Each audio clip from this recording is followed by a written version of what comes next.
యేసు ప్రభువారు సిలువలో పలికిన 4వ మాట, తండ్రితో ఎడబాటు. నా దేవా, నా దేవా, నన్నెందుకు చెయ్యి విడిచితివని అర్థము. మత్తయి సువార్త 27వ అధ్యాయము 46వ వచనము. యేసు ప్రభువారు భరిస్తున్న సిలువ భారము కంటే, ఆ ఘోర అవమానము కంటే ఆయనను మరింత ఎక్కువగా బాధించిన విషయం ఏమిటంటే తండ్రితో ఎడబాటు. ఆయన మరికొద్ది క్షణాల్లో తన ప్రాణమును తండ్రికి అప్పగించబోతున్నాడు. తండ్రితో సహవాసాన్ని కోల్పోబోతున్నాడు.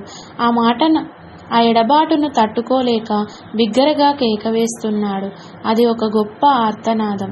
అది తండ్రితో శాశ్వతమైన ఎడబాటు కాదు, అత్యంత స్వల్పమైన ఎడబాటు మాత్రమే. అయినా దానిని కూడా ఆయన భరించలేకపోతున్నాడు. తండ్రి తన సన్నిధిని కుమారుని నుండి తీసేయడానికి ఇష్టపడ్డాడు. అతని నలుగగొట్టుటకు యెహోవాకు ఇష్టమాయెను. యెషయా గ్రంథము 53వ అధ్యాయము 10వ వచనము. ఒకవేళ అతని నలుగగొట్టడానికి తండ్రికి ఇష్టం లేకపోతే ఈరోజు ఈ రక్షణ మనకు లేదు. ఆ తండ్రి ప్రేమలో గొప్ప త్యాగం ఉంది. మనం ఆయన యందు దేవుని నీతి అగునట్లు పాపమెరుగని ఆయనను మన కోసము పాపముగా చేసెను. కొరింథీయులకు వ్రాసిన మొదటి పత్రిక 5వ అధ్యాయము 21వ వచనంలో చూడవచ్చు. ఏదెను వనములో మనము తండ్రితో కోల్పోయిన సహవాసాన్ని తిరిగి పునరుద్ధరించడానికి మన ప్రియ రక్షకుడు తన తండ్రి సహవాసాన్ని కోల్పోబోతున్నాడు.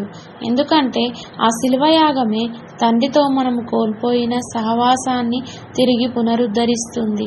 తండ్రి త్యాగం, కుమారుని విధేయత రెండూ కలిసి ఆ దినాన్ని తండ్రితో కోల్పోయిన సహవాసాన్ని తిరిగి నెలకొల్పాయి. ఇంతకీ నెలకొల్పబడిన ఆ సహవాసం కొనసాగుతుందా? ఆగిపోయి ఎంత కాలమైందో కూడా గుర్తులేనంత కాలమైందా? దేవునితో సంబంధాన్ని కొనసాగిస్తున్నాం, మంచిదే. మరి సహవాసం మాటేంటి? సంబంధానికి సహవాసానికి ఉన్న వ్యత్యాసం ఏమిటి? ఆదాము ఏదెనులో నుండి గెంటివేయబడినప్పటికీ అతడు దేవుని కుమారునిగానే పిలువబడ్డాడు. అది తండ్రి కుమారుల సంబంధం. కానీ గెంటివేయబడటం ద్వారా అతడు దేవునితో సహవాసాన్ని కోల్పోయాడు.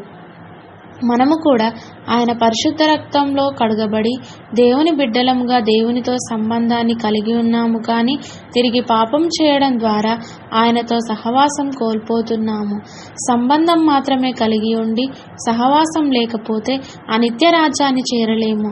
సహవాసం కోల్పోవడానికి గల ఏకైక కారణం మన పాపమే. అట్లా అయితే పాపం లేని యేసు ప్రభువారు ఎందుకు తండ్రితో సహవాసాన్ని కోల్పోయారు?